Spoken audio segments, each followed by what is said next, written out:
Hey folks, this is Rhykker with the top 10 best builds going into patch 2.4.2 for Diablo 3 in Season 7. All the builds that we're about to showcase have cleared at least a Greater Rift 90 on the solo leaderboards in patch 2.4.2 PTR, the public test realm, which is the beta that Blizzard gives us access to for testing purposes before a patch releases. So we're going to count us down, starting at number 10, where we actually have a tie for 10th place, a three-way tie. So you're actually getting the top 12 builds, but don't think of it as me being misleading. Think of it as you getting 2 bonus builds. And the first build we're taking a look at here is, for the Crusader, the Invoker's Thorns build. This is the Thorns Crusader as Blizzard intended, which turned out to not be the most powerful Thorns build for Crusader. That honor has historically gone to the Legacy of Nightmare's Bombardment build, and you can consider this a light version of that build. L-I-T-E, of course. Now this build is a lot easier to gear for than Legacy of Nightmares, where you're going to need that full set of ancient gear, so this can be an intermediary step towards getting to your Legacy of Nightmares Bombardment build. That said, if you're not a fan of Lawn Bomb, then this build works as well. Again, it cleared a Greater Rift 90, and is powerful in its own right. This build revolves around high attack speed in order to apply a lot of your Thorns damage over and over. A critical piece of gear is the Akarat's Awakening shield. That's going to help you reduce those cooldowns. So overall, you're stacking block chance, attack speed, applying Thorns, reducing cooldowns, profit. By which I of course mean Akarat's champion, profit.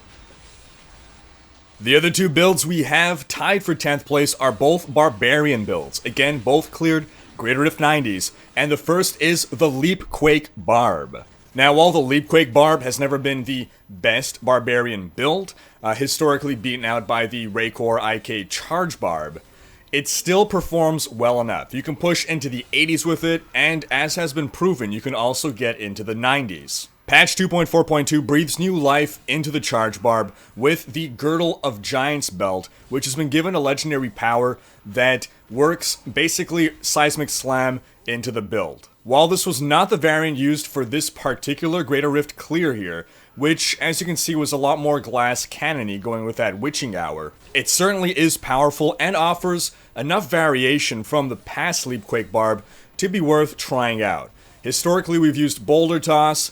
This variant uses Seismic Slam instead. You can check out our video here where we showcase this version of the build. Overall, the LEAPQUAKE Barb has had more survivability than the Charge Barb, and it's just a different playstyle that some people prefer to the Charge Barb. You get to jump around a lot, pretend you're in a Mario game, whatever. It should then be no surprise that the next build we have is the Charge Barb itself. This build also cleared a Greater Rift 90, but is actually taking a slight hit to its power relative to the past patch due to the crowd control nerfs that we're seeing. That said, it still cleared a Greater Rift 90, and that combination of 4-piece IK, 6-piece Rhykkers is still proving to be very powerful. The combination of the cubed items, the 300 Spear, and Skullar Salvation makes Ancient Spear Boulder Toss a huge part of our damage. Having permanent uptime on our Call of the Ancients together as one thanks to our 2-piece IK bonus is integral to our survivability, and that 4-piece bonus will help us towards maintaining permanent Wrath of the Berserker. Coming in at number 9, we have the ULIANA Monk. This is the classic 7-sided strike build that relies on having that cubed Flow of Eternity, as well as an equipped Lion's Claw and an equipped Fist of Astarask in order to squeeze out some more damage through Exploding Palm.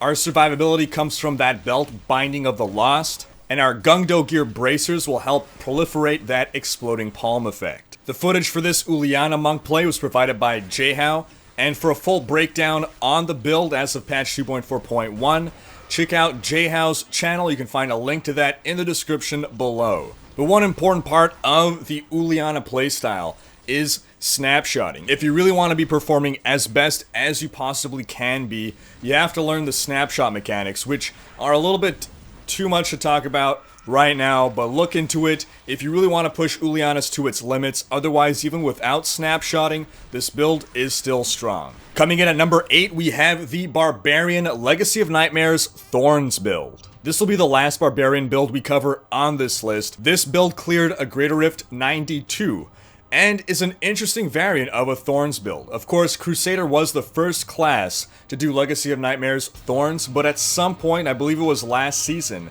we saw the popularization of this Legacy of Nightmares Thorns Barbarian. This build is similar to the Thorns Invoker Crusader in that it relies on fast attack speed to apply that Thorns damage. You're going to need a well-rolled hack to apply as much of your Thorns damage as possible on every attack. And Oathkeeper is going to allow you to attack that much faster. Your Pride of Cassius and your Aquila Cuirass will be your main sources of damage reduction, because while this build can dish out the damage, it can be a little glass cannony if you don't have the right items. Coming in at number 7, we have the Witch Doctor's Jade Harvester build using the Ring of Emptiness. A massive buff to the Ring of Emptiness in patch 2.4.2 has brought Jade Harvester back. It is now viable again, and while it is not the top Witch Doctor build, again, it cleared a 93, making this very viable. We previously went over a Jade Doc build at the start of patch 2.4.2 PTR,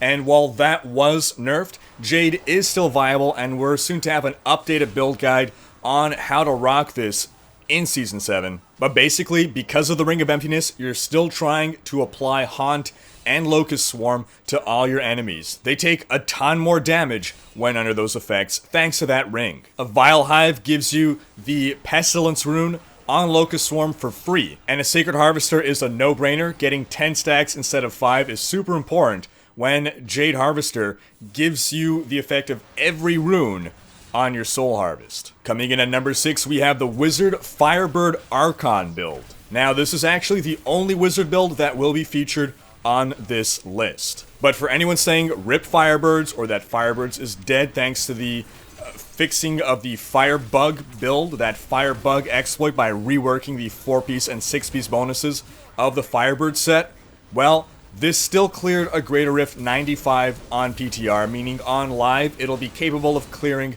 that much higher when people actually start applying themselves to clearing those Greater Rifts. Overall, this build is relatively unchanged from the previous version of Firebirds. You're still using Chantotos, you're still using the Swami, you're still using that Obsidian Ring of the Zodiac. The difference here is that with the new Firebird, you have to apply 3 different sources of fire damage to an enemy to get them ignited.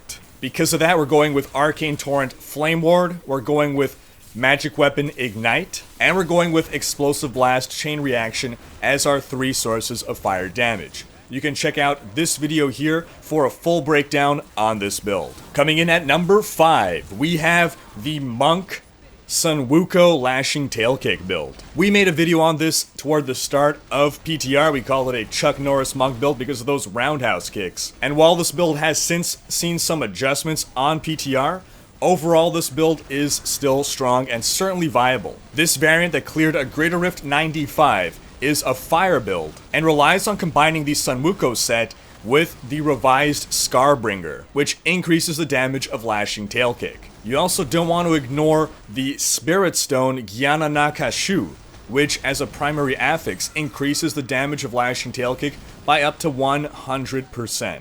And of course, your Rivera Dancer boots are also critical to this build, increasing the damage of Lashing Tail Kick and making it attack faster. For more of a breakdown, check out my existing video on this build and stay tuned for an updated video with all the best gear and stats that you'll want. Coming in at number 4, we have the only Demon Hunter build that will be featured on this list, which is the Legacy of Nightmares Fan of Knives build. This footage was provided by Desolacer. Check out the description below for links to his channel, where you can see more gameplay footage for Demon Hunters. But basically, the essence of this build is grouping up density as much as possible in order to deal big damage with Fan of Knives. This is very much a solo-only build, and is not group-friendly. Integral to this build is the Shimizu's Haori, and you're going to want to not apply any crit chance to any of your gear and just stay under 25% life at all time in order to get guaranteed crits. While it doesn't hurt you to have crit chance on your gear, the crit chance will be wasted. You can free up that affix for something that'll be more beneficial, since you're going to be guaranteed critting at all times. Of course, you need that Lord Greenstone's fan in the cube to buff that Fan of Knives damage. You'll be using a Dawn one-handed crossbow in order to maintain permanent uptime on Vengeance, and the Fortress Ballista will be a significant source of your sustain, of keeping you alive. As a primary affix on the Sash of Knives, you're also getting a great damage buff to Fan of Knives. Now this is a very finicky build that is difficult to learn, even more difficult to master, but again, it was capable of clearing a 95 Greater Rift, and it has been the best solo pushing Demon Hunter build since at least Season 6.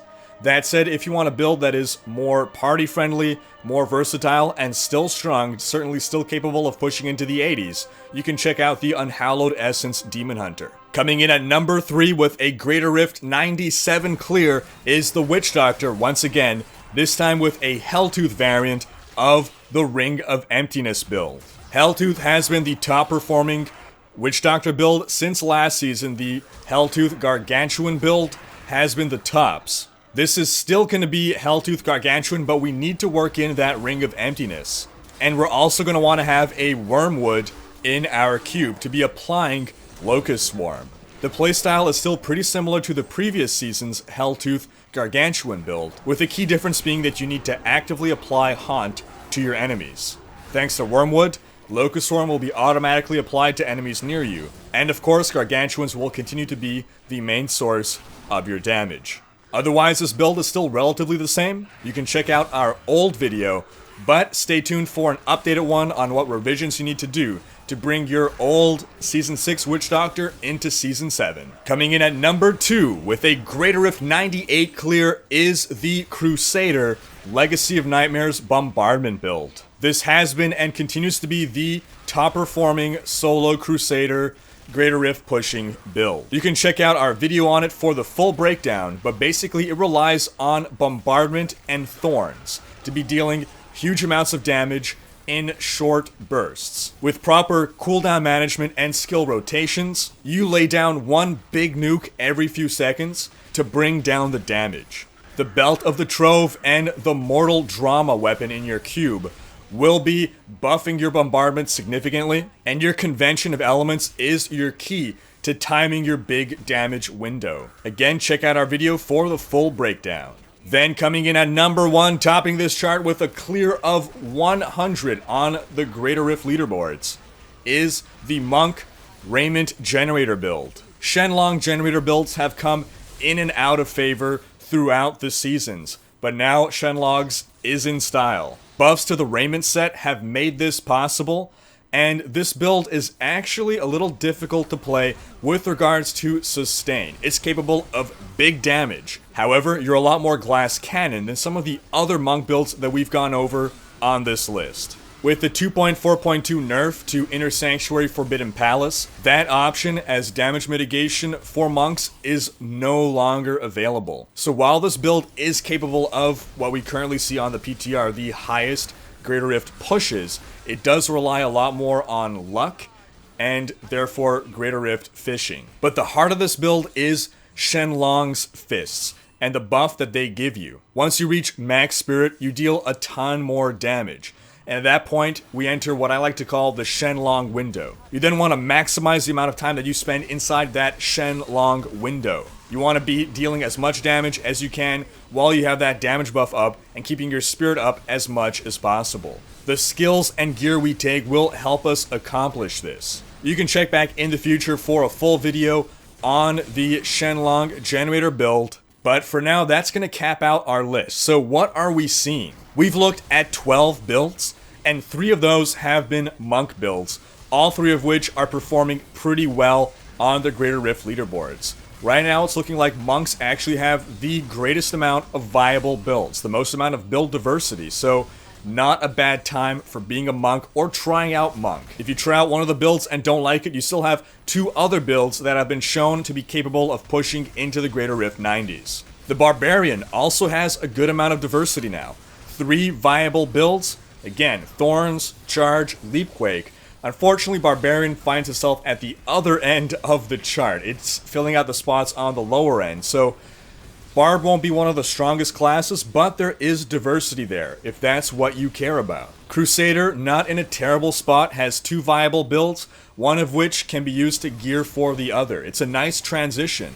You get your basic Thorns build with Invokers, you collect your gear, and eventually segue into that Legacy of Nightmares Bombardment build. Witch Doctors are looking very strong in Season 7. Unfortunately, or fortunately, depending on your thoughts, the starter set for the Witch Doctor, the one that you get for free in Season 7, well, free, the one you earn by completing stages of your season journey, is HELLTOOTH, so odds are you're going to start with HELLTOOTH, and while Jade is strong, it is not as strong as HELLTOOTH, so you might feel, well, it's too samey as the previous season. You might not like that it's a more passive playstyle and that your pets are dealing the damage, but again, Jade has been made viable. It's not as strong, but depending on your priorities, you might find it more fun.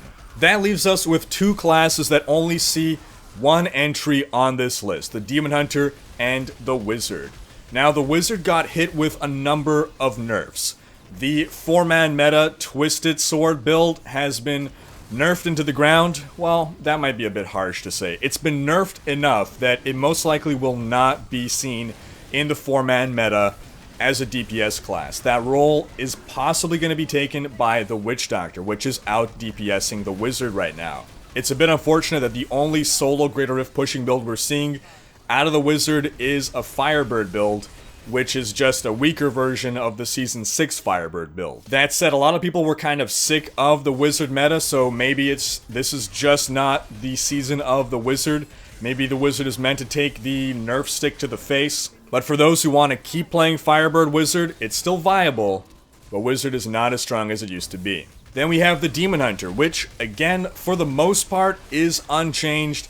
However, the Unhallowed Essence build, and really any Demon Hunter build that uses Animal Companion, Wolf Companion, has taken a bit of a hit thanks to the nerf to Wolf Companion. Rather than a 30% damage buff, you're now just getting a 15% damage buff, which is somewhat significant. And for anyone saying, well, why not just go with Contagion, marked for death instead?